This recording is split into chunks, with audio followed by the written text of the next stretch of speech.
do you think? Big Spike. Spike.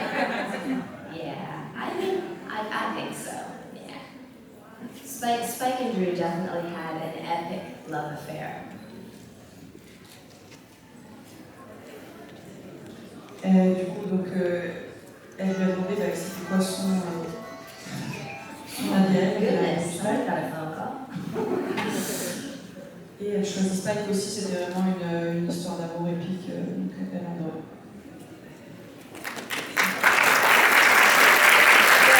I always say it's really not a hard day's work when you're going to work and your choice is either kissing James Marsters or David Boreanaz.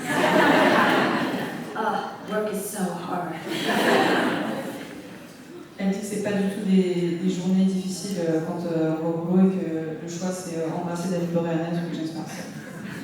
I really liked the character of Drusilla, and I wish we could have seen more of her in Buffyverse Story. So I wonder if the possibility of having Drusilla as the big bad of a season has been discussed, or at least if bringing her back in further seasons has been discussed. Well, it's interesting that you bring that up because in the Slayers, the Audible original audio project that we just did, Drusilla is the big bad. And so she really does drive a lot of the action.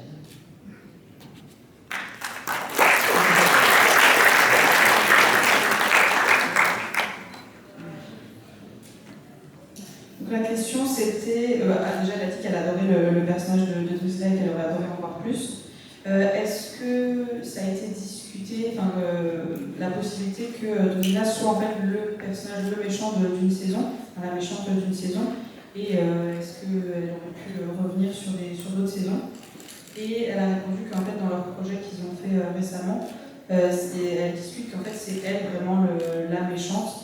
Et c'est elle qui mène la saison. To get back in Drew's skin for Slayers. I found it surprisingly easy to get back into Drusilla's skin for Slayers. Hopefully I'm not like her in real life. I hope I'm more stable and a little, more sane.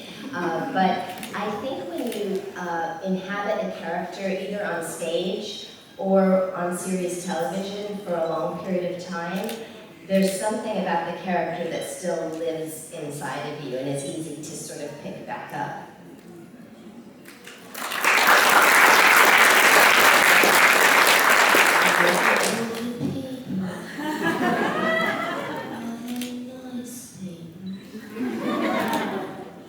This one's power.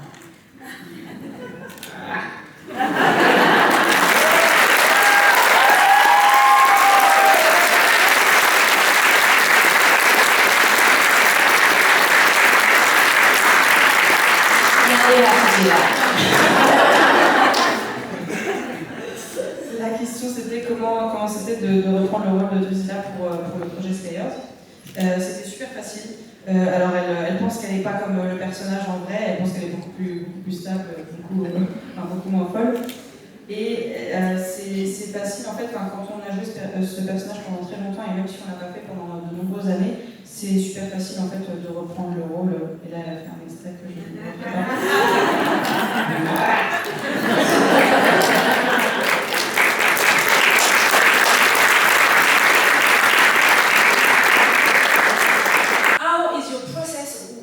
Your process to create the craziness, the madness of the character?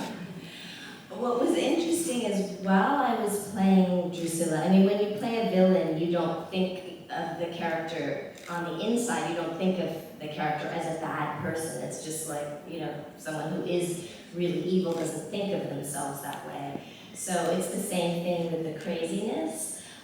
So while I was playing Drusilla, I didn't think of her as crazy, and I sort of got inside the logic of her illogic. But in retrospect, when I'm outside the character, I remember actually I was here in Paris, and I was working out at the gym one time, and the TV came on, and it was the episode of Reunion that we were talking about, was on the monitors at the gym. And I started noticing all these people sort of moving away from me on the treadmill and on the machines, and I thought, what's going on? And then I looked up, and I watched the episode, and I thought, oh my gosh, she is just out of her mind. So, but I think the character also had such a tragic past in terms of having been tortured, and I think that all of the trauma that she went through, there was a lot of that sort of lent into it, and then of course the visions and stuff, so it was a really juicy role to play. Thanks.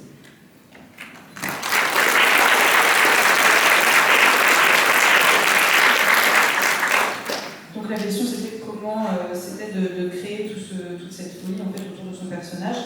Donc elle dit qu'elle pense pas en fait, elle pense pas de Drusilla en tant que mauvaise personne. C'est pas comme ça qu'elle a créé ce personnage. Elle est pas, elle pense pas qu'elle est folle. Son personnage est folle. C'est plutôt en fait pour essayer de comprendre la logique de ce qui est illogique dans son personnage. Et une fois, elle était à Paris dans une salle de sport et il y avait en fait l'épisode de la réunion sur la télé, qui passait à la télé dans la salle. Et elle a remarqué en fait que les gens s'écartaient un peu d'elle dans la salle. Donc elle a vu, elle avait la tête et elle a vu qu'il y avait cet épisode-là à la télé. Donc elle l'a regardé et c'est vrai qu'elle a pensé qu'elle était complètement, son personnage était complètement folle. Et ça joue aussi, ça joue avec son passé en fait, qui était assez tragique, tout ce qui est la torture, les visions aussi. Elle a utilisé en fait tout ça pour créer tout ce qui était traumatique dans son passé.